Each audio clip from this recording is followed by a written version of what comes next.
It's been fun watching this guy pitch. He is back for another year. Braves pitcher Chris Sale joining us on the Loud Security Systems Newsmaker line here on The Fan. Chris, thanks for coming on this morning. How you doing? I'm doing well. How are you guys?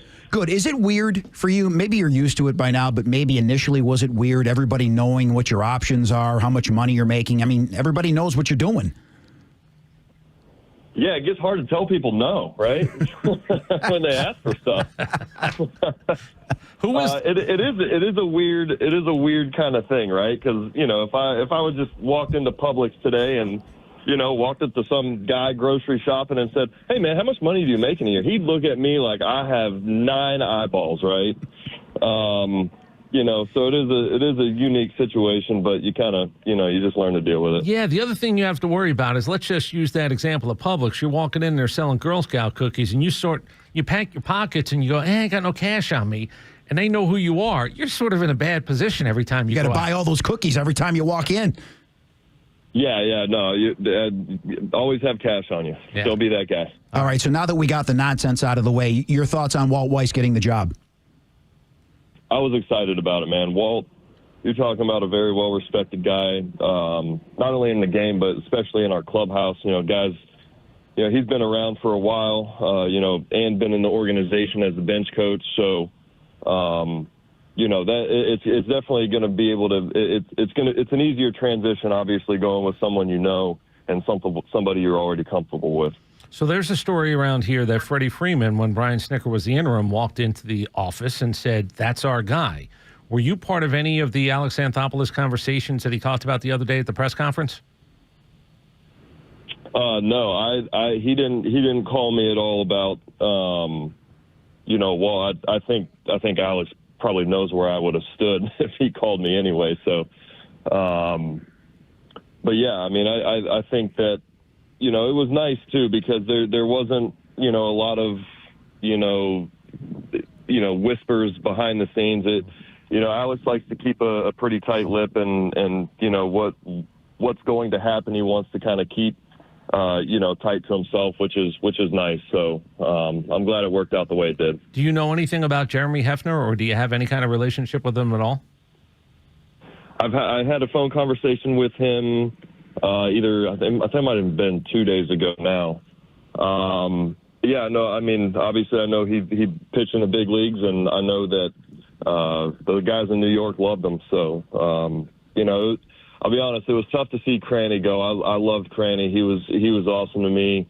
He and I had a great relationship over the last couple of years, and that one was a tough pill to swallow, but obviously excited to get going. Can I ask, as you move along, when you become, let's say, an ace, let's just use that word, it's easy.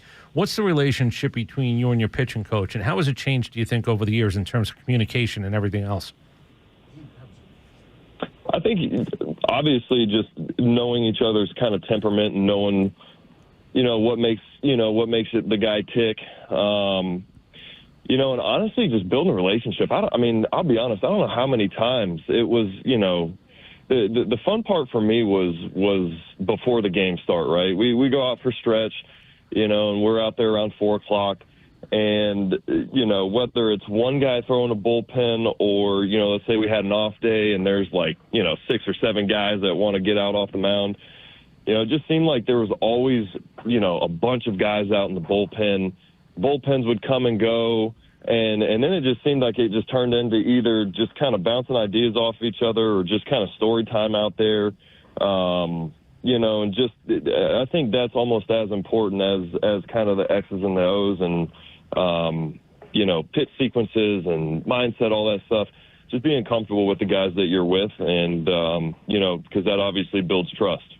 Chris Sale is with us on the Loud Security Systems Newsmaker line. What do you take out of last season? I know everybody's disappointed. The injuries were a factor. As you look back, what needs to change, aside from the obvious, getting healthy going into 26? Yeah, it's funny you say that because, I've had, some friends and people around me ask me, like, man, what moves are you guys going to make? And, it's a weird thing where it's like, if you look at our roster, it's not like we need anybody to come or go, right? We just need guys to kind of be who they are. And the biggest thing, obviously, staying healthy. I would say that probably the emphasis on kind of getting out of the gate next year a little stronger. We just, it just seemed like we had that black cloud over us for about 2 or 3 weeks to start the season, which is a tough way to start the season. But I'll be honest. I mean, you go around the clubhouse and you look at the names we have and what they've done.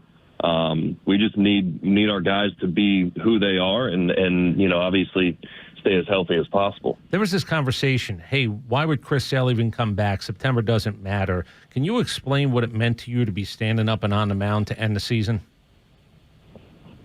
Yeah, you want to finish strong, right? And you want to finish on the field. Even 2 years ago, I had that the disc issue or whatever it was with my back. And, there was a lot of treatment. There was a lot of medicine. There's, shots and all types of stuff that I was going through. And, for me, I didn't make it back to the mound in a game, but I was able to come and throw a bullpen. And just for me personally anyways, and I'm assuming it would be like this for most guys, going into the offseason with no question, knowing like, okay, everything is intact, not going into the off season with any questions or having to, rehab anything or nurse anything, knowing like, okay, I finished strong. I have a normal off season ahead of me. I was fortunate. Obviously I missed a lot of time, but I was fortunate with the injury it was. It wasn't a ligament or a torn muscle or, anything like that. It was, a couple broken ribs. Broken ribs are kind of easy to predict, right? So, just finishing the year strong and going into the off season, knowing that there's nothing chasing you or nothing nagging is always important for me personally. I know there's going to be a lot of moving parts and pieces with the rotation, with the bullpen, and it doesn't sound like it was much more than maybe an introductory phone call with Jeremy Hefner. But the idea of maybe a 6-man rotation, would that be something that you guys at the top of the rotation need to be talked about with to put a plan like that in play if it maybe is something they think about in spring training? I'm not sure. That's a conversation for people a lot smarter than me. And one of my favorite things to say is I have a locker, not an office. So those decisions aren't for me. But what about routine? What about routine? If they would have to ask a couple of you guys about routine if something like that happened, right? Yeah, I mean, I think each guy would have, a different say with all of that. I think, there are some guys that would beg to have a 6-man rotation, and there are some guys that would hate to have a 6-man rotation. If you've asked every starting pitcher in the league, I'm sure you'd get kind of a mixed bag. But again, I'm sure we'll have conversations in spring training. I'm sure we might even have conversations before that. And, again, my job as a starting pitcher is, hand me the ball on the day I'm circled and, come take the ball when you think I'm done. And, my job is to go out there and do the best I possibly can. So, all of that stuff, I kind of leave that to, the powers that be and, show up and just try to do my job, whether that's every 4th day, 5th day, or 6th day. Shoot, I've gone 10 days without pitching with rainouts before. So, I try not to worry about the little stuff and just kind of, do my part and stay on track. Chris Sale with us on the Loud Security Systems Newsmaker line. I guess one of the bright spots because of injuries last year was the fact that Drake Baldwin had an opportunity to play. Can you talk about his progression over the season, not only as a hitter, but as a guy that was catching you more as the season went on, especially to close out the campaign?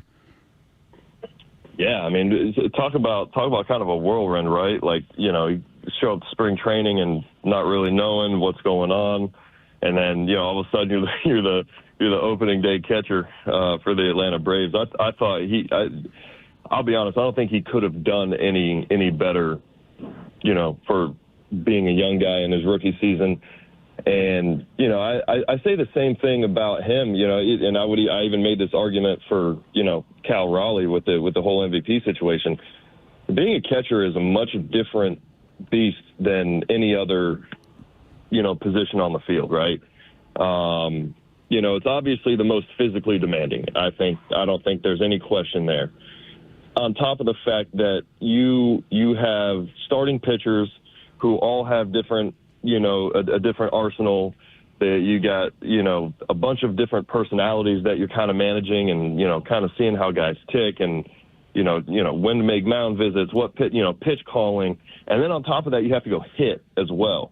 And then, towards the end of the season on days that he wasn't playing, he's DHing. And so then he's got to figure out kind of a routine to DH too, because DHing isn't as easy as just kind of sitting around munching on sunflower seeds and going out and hit 4 times a game. So there is, a routine to that too. So, for him to be able to do that, and as a young guy, as a rookie, and kind of getting thrown into the fire, I mean, I'm telling you, I don't think he could have done it any better. I mean, hell, he should be Rookie of the Year. So I think that'll kind of tell you how well he did. I don't know if it's an evolution, but Nick and I've been in the clubhouse for 32 years around here now, and I remember post games. Tom Glavine, Chipper Jones, pull up a chair. That doesn't really happen anymore, and that's fine. Like post-game, let's have a beer, let's talk.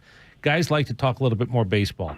When I see you out there early, and I see that group of guys you're talking about around the bullpen, are we getting back to that where guys are talking more baseball than maybe I think they did for a handful of years in the middle of my time doing this?